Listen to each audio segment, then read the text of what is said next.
Parkent tuman texnikumida 2026-2027 o'quv yili uchun qabul yo'nalishlari. Qabul 9-11 sinflar negizida amalga oshiriladi. Qabul yo'nalishlari 9-sinf bitiruvchilari kesimida raqamli axborotlarni qayta ishlash ustasi yo'nalishi, kompyuter dasturlari bilan ishlash, ma'lumotlarni qayta ishlash, internet tizimlari, ofis dasturlarini mukammal o'rganasiz. IT dasturlovchi yo'nalishi. Bu yo'nalishda dasturlash asoslari, algoritm, kod yozish, veb dasturlash, sayt yaratish, ma'lumotlar bazasi bilan ishlash va boshqarishga oid bilimlarni egallaysiz. Avtomobillar servisi yo'nalishi. Bu yo'nalishda o'quvchilar avtomobil dvigatellari va shassisini ta'mirlash, kuzov va elektr jihozlariga texnik xizmat ko'rsatish, avtotuning ishlari, shuningdek B yoki BS toifali avtomobillarni xavfsiz boshqarishni o'rganadilar. Traktor va agrotexnikalar mashinisti yo'nalishi. Bu yo'nalishda o'quvchilar traktor va agrotexnikalarni boshqarish, GPS, avtostring tizimlari bilan ishlash hamda B yoki BS toifali avtomobillarni xavfsiz boshqarish ko'nikmalarini o'rganadilar.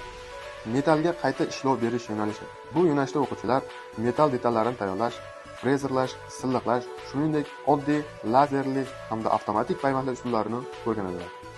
Elektr jihozlariga xizmat ko'rsatish va ta'mirlash yo'nalishi. Ushbu yo'nalishda o'quvchilar elektr tarmoqlari jihozlarini o'rnatish, ta'mirlash, texnik xizmat ko'rsatish, shuningdek elektrogaz payvandlash ishlarini xavfsiz va sifatli bajarishni o'rganadilar.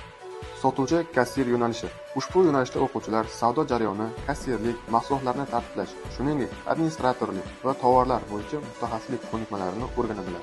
Sanoat kimyosi va kimyoviy tahlil laboranti dual ta'lim yo'nalishi. Ushbu yo'nalishda o'quvchilar kimyoviy moddalarning tarkibini aniqlash, laboratoriya jihozlari bilan ishlash, tajribalar o'tkazish hamda sanoat jarayonida sifat nazoratini amalga oshirishni o'rganadilar. Moda va tikuv ishlari, ishlab chiqarish texnologiyasi dual ta'lim yo'nalishi. Ushbu yo'nalishda o'quvchilar kiyimlarni loyihalash va tikish, konstruktorlik bichish ishlari, 3D modellashtirish, sifat nazorati hamda moda dizayn, illyustratsiya asoslarini o'rganadilar. Parkent tuman texnikumida dual ta'lim shakli joriy etilgan bo'lib, bir necha yo'nalishlarda o'quv jarayonlari amalga oshirilmoqda. Dual ta'lim bu nima? Dual ta'lim bu texnikumda nazariy bilimlarni o'rganib, haftasiga 4 kun amaliyot orqali ishlab chiqarish korxonasi yoki tashkilotda ish tajribasini amaliy o'rganish, ishga tayyor professional mutaxassis bo'lish imkonini beradigan ta'lim shakli. 11-sinf va undan yuqori yoshdagilar uchun dual ta'lim yo'nalishlari quyidagilar.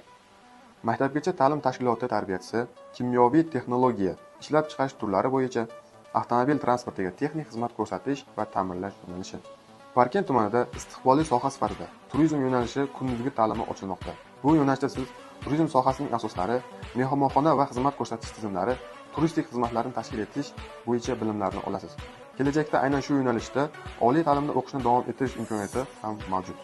Parkent tuman texnikumida nafaqat kasb yoki balki shaxs sifatida ham rivojlanasiz.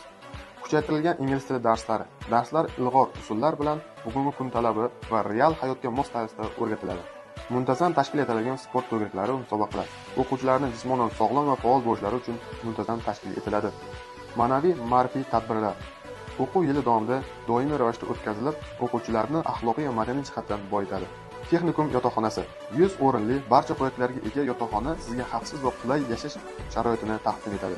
Telegram va Instagramdan Parkent tuman texnikumi deb qidiruvga bering va qabul bo'limiga o'tib, to'liq ma'lumotlarga ega bo'ling.